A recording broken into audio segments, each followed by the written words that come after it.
काफी समय के बाद धनबाद में एक स्थानीय उम्मीदवार को उतारा गया, एक लोकल फेस को उतारा गया। कोई उन्हें रॉबिनहुड कहता है तो कोई उन्हें गरीब वर्ग का हितैषी कहता है। जी हां, हम बात कर रहे हैं बीजेपी प्रत्याशी सा बाघमारा से 3 बार के विधायक रह चुके ढुल्लू महतो के बारे में, जो कि आज हमारे साथ खुद TV 45 पर मौजूद है बातचीत करने के लिए। तो सर, सबसे पहले तो आपको बधाई और बहुत बहुत स्वागत है आपका TV 45 पर बातचीत करने के लिए। देखिए, एग्जिट पोल सामने आया है। एग्जिट पोल में ये कहा जा रहा है कि आपकी जीत पूरी तरीके से सुनिश्चित है। सबसे पहले 2 महीने का वो समय रहा, आपने पूरी ताकत झोंकी, चुनाव प्रचार किया, मतदान संपन्न हो चुका है। आपकी भी किस्मत ईवीएम में क्या महसूस कर रहे हैं, क्या रिलैक्स महसूस कर रहे हैं आप? देखिए, हम लोग का रिलैक्स महसूस तो पूरा देश के जनता कर रहा है कि मोदी जी फिर से प्रधानमंत्री बन रहे हैं, क्योंकि मोदी जी हैं तो देश सुरक्षित है।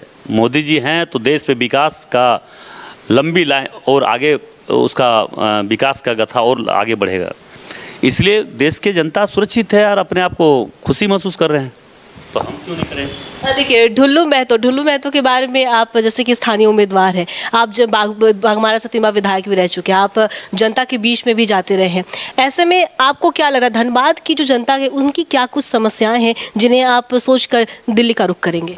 निश्चित तौर पर धनबाद के जनता का आशीर्वाद का परिणाम है कि हमें भारतीय जनता पार्टी ने भारतीय जनता पार्टी के प्रत्याशी धनबाद लोकसभा क्षेत्र से बनाया है, क्योंकि भारतीय जनता पार्टी विश्व का सबसे बड़ा पार्टी है और उन्होंने जब भी कोई काम करता है तो जांच परख के करता है, सर्वे करवा कर करता है। तो आज सर्वे में भी धनबाद लोकसभा क्षेत्र के जनता ने मेरी नाम को भेजा होगा, तभी तो हमें टिकट मिला, और टिकट मिला तो निश्चित तौर पर उनका आशीर्वाद का परिणाम है कि आज फिर से हम कल सांसद बनने जा रहे हैं। और सांसद बनकर क्षेत्र के धनबाद लोकसभा क्षेत्र के जनता का जो आशा है एक जनप्रतिनिधि से, उस आशा को पूरा करने का हम जरूर प्रयास करेंगे। देखिए ढुल्लू जी, आपने कहा कि मोदी है मुमकिन है, मोदी है तो विकास है, मोदी है तो सब है। चलिए, वो तो प्रधानमंत्री नरेंद्र मोदी की बात होगी। मोदी लहर चला, मोदी का फेस सामने आया, उसके जगह पे जनता के बीच में हम जाते भी रहे, उनका भी सीधे तौर पर मोदी के फेस पे वोट। लेकिन ढुल्लू महतो की क्या कुछ गारंटी रहेगी? चलिए, मोदी की गारंटी की बात हो रही है, 400 पार का नारा है, ढुल्लू महतो की क्या कुछ गारंटी है धनबाद लोकसभा की जनता के लिए? देखिए, जिस पेड़ का वृक्ष मजबूत होता है और छाया पूरे क्षेत्र के लोगों को देता है, तो उसी पेड़ का डाली हम लोग हैं, और उस डाली में भी हम लोग भी हैं। उसी तरह हम लोग भी काम उनके विचारधारा पर उनसे प्रेरणा लेकर हम लोग काम करेंगे और आगे बढ़ाएंगे, क्षेत्र को विकास के क्षेत्र में आगे बढ़ाएंगे। देखिए, एक TV 45 पर एक हम लोगों ने शो चलाया, उस शो का नाम था ये पब्लिक है सब जानती है। हम जनता के बीच में गए रहे, वो शो काफ़ी ज़्यादा हिट भी रहा। जब हमने धनबाद की जनता से बातचीत की तो धनबाद की जनता में कहीं ना कहीं एम्स को लेकर नाराज़गी नजर आई, एम्स को लेकर शिकायत रही, फिर एयरपोर्ट को लेकर शिकायत रही, यहाँ तक कि एक और शिकायत रही वो कि नई दिल्ली तक की, राजधानी तक के लिए यहाँ से डायरेक्ट ट्रेन नहीं है। तो इन समस्याओं को लेकर आप क्या सोचते हैं, आपकी क्या रहेगी? क्या ये सब 5 साल का समय आपको मिलेगा चुनाव के बाद, जिस तरीके से कल फैसला भी जाएगा और ये भी कहा जा रहा है कि आपकी जीत सुनिश्चित है, तो ऐसे में क्या लग रहा है, उन समस्याओं को आप किस तरीके से देखते हैं? हमारे लोकप्रिय सांसद PN सिंह जी तो जो काम किए हैं उसको, अधूरा काम को बढ़ाएंगे और जो जो यहाँ के लोगों को डिमांड है उसको डिमांड को पूरा करने का प्रयास करेंगे।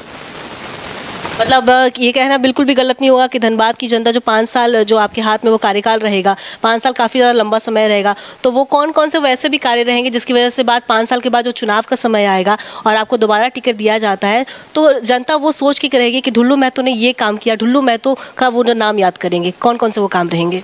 देखिए, वो हम लोग बैठकर आपस में बात करेंगे, सामाजिक संगठन से, धार्मिक संगठन से, व्यवसाय भाई लोग से, आम जनता से बैठकर बात करके तय करके जो काम हमें देंगे उस काम को पूरा करने का प्रयास करेंगे।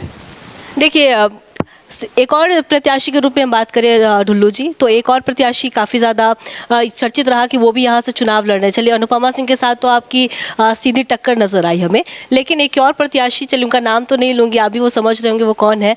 यहाँ से चुनाव लड़ने को लेकर काफ़ी ज़्यादा उनके कयास लगाया जा रहा है कि वो भी यहाँ से चुनाव लड़ रहे हैं, तो उनके बारे में क्या कहेंगे? वो देखिए, वो सरयू राय की मैं बात कर रही हूँ। सरयू राय का भी सामने आया कि वो यहाँ से चुनाव लड़ेंगे, हालांकि वो लड़े नहीं, तो क्या उनके बारे में क्या कहेंगे आप?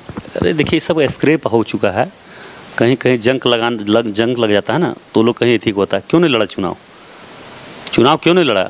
हिम्मत था तब चुनाव लड़ता। वो भ्रष्टाचारी, सबसे बड़ा भ्रष्टाचार वो है, डिस्टर्ब करने के लिए लोग को, दूसरे गरीब, दलित, बैकवर्ड, शोषित, पीड़ित लोग को सिर्फ डिस्टर्ब किया है। माफिया लोग इतना बड़ा बड़ा हत्या कांड, लूट पाट, रंगदारी, क्राइम, एक दिन में आवाज़ उठाया। वो माफिया को संरक्षण देने वाले हैं, वो क्या बात करेंगे?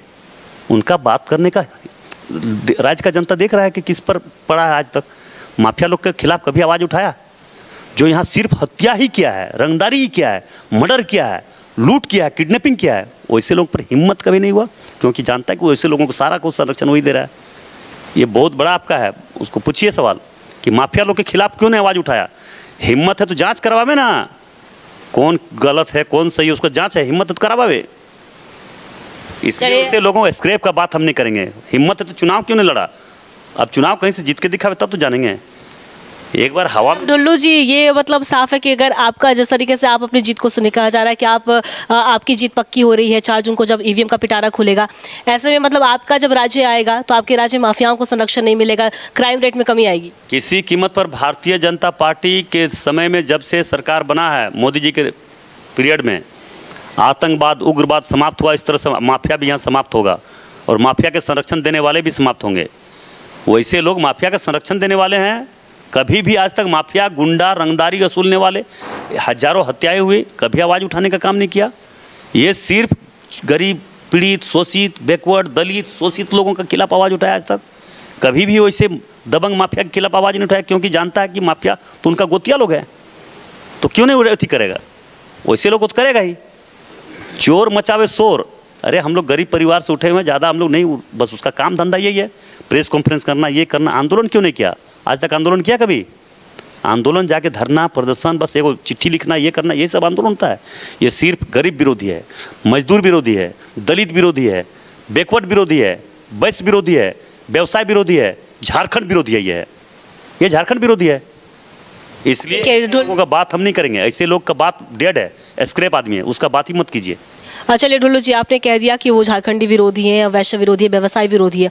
अगर हम बात करें विपक्ष की ही बात करें तो विपक्ष भी आप पर कई बार ये हमलावर होता हुआ नजर आया, आरोप प्रत्यारोप का, क्योंकि 2 महीने का वो समय रहा तो आरोप प्रत्यारोप का दौर भी रहा। बीजेपी कह ले तो बीजेपी सत्ता पक्ष पर कहीं ना कहीं हमलावर, राज्य सरकार पर हमलावर रही, कांग्रेस पर हमलावर रही। उसी तरीके से हम कांग्रेस या इंडी गठबंधन की बात करें तो वो आप पर ये आरोप लगाती रही कि ढुल्लू महतो का जो चेहरा है वो एक आपराधिक छवि का है। तो आप उनको क्या कुछ कहना चाहेंगे, क्योंकि अब तो 4 जून का वो समय होगा जब ईवीएम से आपकी किस्मत भी सामने आएगी। कौन सा केस है बताए तब ना भाई। आपराधिक मामला बोल रहा है, कौन सा चोरी केस है, डकैती केस है, मर्डर का केस है, लूट का है, रेप का है। अगर हिम्मत है सरकार में, फिर अभी बोल रहे हैं हिम्मत है सरकार में तो सीबीआई जांच करवावे मेरा केस का, क्यों नहीं करवा रहा है? हम तो सदन में भी मामला उठाए थे। सरकार में दम है तो सीबीआई जांच करवाए मेरा मामला को, सारा केस में पता चल जाएगा। दूध का दूध कौन करवाया, किससे करवाया, कौन किया है, सारा दूध का दूध और पानी का पानी हो जाएगा। हमारे पर केस और हम ही सीबीआई के जांच का मांग कर रहे, क्यों नहीं करवा रहा है? हिम्मत नहीं सरकार में। सारा सरकार करवाया, गलत लोग करवाया, माफिया लोग करवाया, गुंडा लोग करवाया, जो अपने आप को सरजू राज स्वच्छ छवि का नेता, सारे उनके आदमी लोग करवाए हैं। तो जांच के दौरान में सब पता चल जाएगा कि दोषी हमें कि कौन है। हमारे पर कोई आपराधिक मामला नहीं है। गरीब के लिए संघर्ष किए हैं, आने वाला समय में भी अगर संघर्ष करना पड़े तो हम कभी पीछे नहीं हटने जा रहे हैं। और इन लोगों के कहने पर हम अपराधी नहीं है। राज्य के जनता, क्षेत्र के जनता ने बाघमारा में 3-3 बार एक गरीब का बेटा को विधायक बनाकर साबित कर दिया। सर्टिफिकेट उससे नहीं चाहिए, सर्टिफिकेट क्षेत्र के जनता ने हमें आशीर्वाद के रूप में विधायक बनाए, वो सर्टिफिकेट मेरा है। फिर अब सर्टिफिकेट मिलने जा रहा है लोकसभा का। इन लोगों में माफिया गुंडा लोग में, और माफिया गुंडा को साथ देने वाले, अपने आप को स्वच्छ छवि कहने वाले सरजू राय का हिम्मत है तो क्यों नहीं रोक लिया? क्यों नहीं चुनाव लड़ा? क्षमता नहीं हो पाया चुनाव लड़ने का, क्षमता नहीं जुटा पाया, हिम्मत नहीं जुटा पाया। एक गरीब का बेटा चुनाव लड़ा, सीना में दर्द हो रहा है। ये झारखंड गरीब विरोधी है, इसलिए ऐसे लोगों को पहचान चुके हैं सारे लोग। इनका जवाब आने वाला समय चुनाव में देगा ही लोग। देखिए, आपके बारे में ये भी कहा जाता है कि आप गरीब वर्ग के हितैषी हैं, लेकिन जब चुनाव की घोषणा हुई, जब चुनाव प्रचार जोरों शोरों से चल रहा था, उसी बीच एक और बात सामने आई कि ढुल्लू महतो अगड़ो जाति को पसंद नहीं करते, उनका विरोध करते हैं। तो आज आप देखिए TV45 पे आप साफ कर दीजिए, आप इसे किस तरीके से देखते हैं? देखिए, गुंडा माफिया लोग है, इस सब बात का चर्चा करता है। ब्राह्मण को हम लोग देवता मानते हैं, भूमिहार समाज को हम लोग बड़े भाई गार्जियन मानते हैं, देवता हम लोग है। सब समाज को लेकर चलते हैं। भारतीय जनता पार्टी कोई जात पात के आधार पर राजनीति नहीं होता है। ये माफिया लोग जो है, गुंडा लोग है, उन लोग ये सब मुद्दा उठाता है। एक भी स्टेटमेंट दिखा दीजिए, एक भी ये दिखा दीजिए, गुंडा कहना मतलब वो समझ ले गुंडा लोग, तो गुंडा लोग ये चर्चा कर रहा है। हम तो कभी चर्चा नहीं किए, कभी जात पात बाहर भीतर का मामला ही नहीं है कभी। अरे बाहर भीतर का मामला तो ये लोग कर दिया। अगर हिम्मत है, औकात है उन लोगों में, तो हेमंत सोरेन और शिबू सोरेन से बाहरी भीतरी ज़्यादा कोई करने वाला है? उनसे गठबंधन करके चुनाव लड़ रहा है, वो क्यों नहीं कर रहा है? उससे क्यों गठबंधन करके चुनाव लड़ रहा है? इसका जवाब है उन लोगों के पास। आज इतने बड़े बड़े मंत्री, अफसर, बड़े बड़े अफसर के यहाँ पैसा निकल रहा है, पैसा पकड़ा रहा है, क्यों नहीं स्टेटमेंट दे रहा है? धनबाद में एक सरकार बनने के बाद सैकड़ों गरीब आदिवासी दलित लोगों का जान गया, हजारों आदिवासी दलित गरीब लोग अवैध माइनिंग के दौरान दब के मरा। इसके खिलाफ क्यों नहीं आवाज़ उठाया? इसके खिलाफ क्यों नहीं बोल रहा है? कभी हम जात पात नहीं किए ना, कभी नहीं किए। हम लोग ब्राह्मण देवता मानते हैं, भूमिहार समाज को अपने बड़े भाई गार्जियन देवता उन लोगों को मानते हैं, सब समाज को हम लोग लेके चलते हैं। अब जो माफिया लोग हैं जो समझ ले कि हमको बोल रहे हैं, हम क्यों नहीं बोले? गलत करने वाला तो बोलेंगे ही। हमारे साथ राजपूत समाज है, भूमिहार समाज है, ब्राह्मण समाज है, सब समाज के लोग हैं और सभी समाज का आशीर्वाद मिला है, वोट मिला हमको। कैसे बोल दिया? कहाँ किसका हम विरोध किए बताइए? आज तक बता दें कि किसका हम विरोध किए? आज तक कभी विरोध नहीं किए हैं। अब माफिया मैंने उस समझ लेके माफिया हमको बोल रहा है, जो गुंडा लोग हैं वही लोग ये सब आवाज़ उठा रहा है। जात पात की राजनीति भारतीय जनता पार्टी का ढुल्लू मत तो कभी नहीं किया है, न कभी करेंगे। वैसा नौबत नहीं, जो गंदा राजनीतिक गंदा खून होता है वो इस सब बात करता है, ये सब राजनीति करता है। हम कभी नहीं किए हैं, न कभी करेंगे। तो सीधे तौर पर डुल्लू महतो ने ये साफ किया कि वो जात पात की राजनीति ना ये करते हैं और ना बीजेपी करते। चलिए ये सब तो हटके हो गया, लेकिन डुल्लू महतो जी मेरा एक और आपसे सवाल रहेगा। यहाँ पे झरिया की बात करें तो झरिया में काफ़ी सालों से आग उबल रहा है। हालांकि इसे लेकर विस्थापन भी किया गया, विस्थापन का मुद्दा भी गरमाया रहा, लोगों को विस्थापित भी किया गया, लेकिन कहीं ना कहीं कुछ ऐसे लोग हैं उनका ये कहना है कि विस्थापन तो उन्हें करा दिया, विस्थापित तो करा दिया गया, लेकिन अभी भी वो रोजगार के कारण पलायन हो रहा है, उन्हें कई किलोमीटर दूर जाना पड़ता है। तो इन समस्याओं को आप क्या लगता है, क्योंकि आप 5 साल का कार्यकाल का आपके पास वो हाथ में रहेगा, पावर रहेगी कि आप जनता का सेवक बनकर उनके लिए काम करेंगे, तो ये मुद्दे को क्या मतलब दिल्ली के संसद में उठेगी ये मुद्दा? निश्चित तौर पर विस्थापन मुद्दा हर हाल में दिल्ली के सदन पर उठेगी और उस विस्थापन मुद्दा का दर्द हम जानते हैं, समझते हैं, झेले हुए हैं। इसलिए इस मुद्दा को जरूर समस्या का समाधान करने का हम प्रयास करेंगे। और सरजू राय में दम है तो सामना सामने आके बैठ के बात करे, वो हमको बुला ले या तो राम मंदिर आ जाए, बैठ के बात कर ले। एक भी चीज़ में अगर गलत साबित कर दिया तो जो बोलेंगे सो मानेंगे हम। ये गलत राजनीति करना बंद करे, झारखंड को अंधकार में रखना बंद करे। इससे बड़ा माफिया और गुंडा कोई नहीं है। अगर माफिया गुंडा नहीं है तो हमको बुला ले, धनबाद आ जाए या राम मंदिर आ जाए, बैठ के बात करेंगे और एक भी गलत साबित कर दे बस, और कुछ नहीं जानना चाहते हैं। चलिए ढुल्लू जी, मेरा आपसे एक आखिरी सवाल रहेगा। कल 4 जून का वो दिन होगा, ऐतिहासिक दिन होगा, जब ईवीएम का पिटारा खुलेगा और आपकी किस्मत सामने आएगी कि आप कितने मतों से जीत रहे हैं, आपने बाजी मारी या फिर नहीं। आपकी जीत कितनी बड़ी होने वाली है? बीजेपी को क्या लग रहा है? बीजेपी जिस तरीके से 400 पार का नारा 2 महीने में लगातार दोहराने, क्या लग रहा है 400 पार हो पाएगा इस बार? इस बार 400 पार लोग ने सर्टिफिकेट मोदी जी को दे चुके हैं, प्रधानमंत्री 400 सीट पार करके उनको फिर से प्रधानमंत्री बना चुके हैं। सोच लीजिए, मन में सारे लोग बसा चुके हैं। इसलिए ये सब सवाल ही कहीं नहीं है, कोई किंतु परंतु नहीं है। मोदी जी देश के प्रधानमंत्री फिर से बन चुके हैं और देश का सेवा में फिर लगेंगे और देश को भारत का विश्व गुरु बनेंगे, विश्व में भारत विश्व गुरु बनेंगे। तो आपने सुना, ये थे हमारे साथ बाघमारा से 3 बार के विधायक रह चुके हैं डुल्लू महतो जी और बीजेपी से इस बार चुनाव लड़ रहे हैं। और चुनावी हालांकि 25 मई का वो दिन था जब इनकी किस्मत ईवीएम में कैद होगी। अब जनता का प्यार इन्हें कितना मिलेगा ये तो 4 जून को पता चला। हालांकि एग्जिट पोल में ये कहा जा रहा है कि डुल्लू महतो की जीत सुनिश्चित है, क्योंकि अगर हम धनबाद लोकसभा क्षेत्र की ही बात कर ले तो कई सालों से ऐसा माना जाता है कि धनबाद बीजेपी का गढ़ है और बीजेपी की सेफ सीट है।